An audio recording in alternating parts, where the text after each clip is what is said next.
is David, and welcome to the club. I know we'll be sharing some great times together in the months ahead, and now that you're a member, it looks like we're off to a really good start.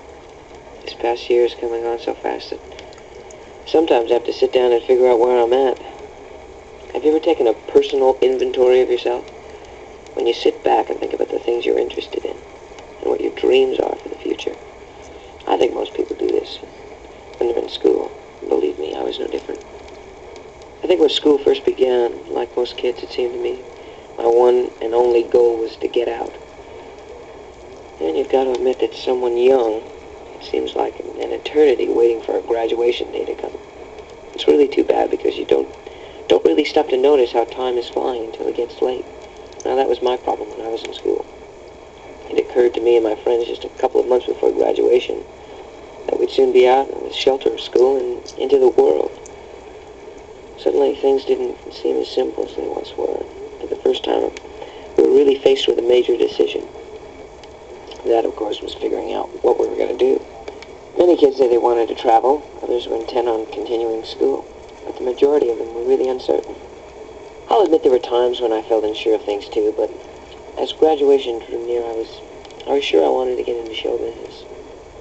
It was kind of like something sneaked up on me, completely in control, telling me that's what I had to do.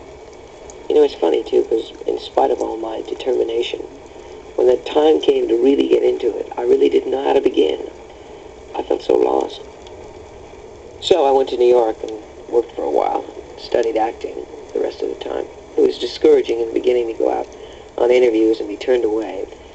I guess I was confident that someday something good was bound to pop up.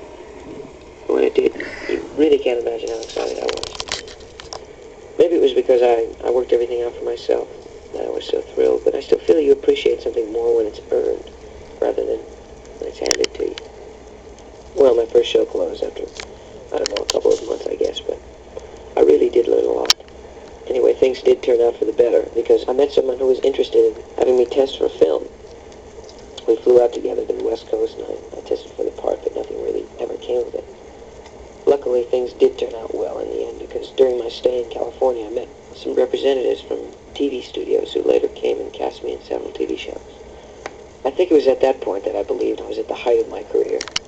I couldn't imagine, things being greater. The thought of having my own series never really even entered my mind. I just considered myself, the same old David Cassidy, just out of school, positive where I was going, and determined to do something about it. I heard countless success stories about people coming to Hollywood and making it big, but I don't know, I never felt it was meant for me. When the Partridge Family debuted on television, it really surprised me to find so many people tuning in steadily to see the show. And when your letters started saying how much you enjoyed it, it really made me realize how lucky I was. I think it was then that your letters got me thinking. Not only was I pleased about the way things were turning out, but you were too. And everything seemed to revolve in a circle because I realized I was responsible for making you happy. You've shown me the kind of love I never really knew existed. A love you can share with someone you don't personally know. And I think it's really fantastic because in return, I want to do things to please you. So I'm happy when I get up in the morning to do the show or when I have a concert planned, because then it's my way of returning the love you've given me. And really, I can't think of a better way of doing it. Hey, speaking of concerts, I have quite a schedule lined up for this year.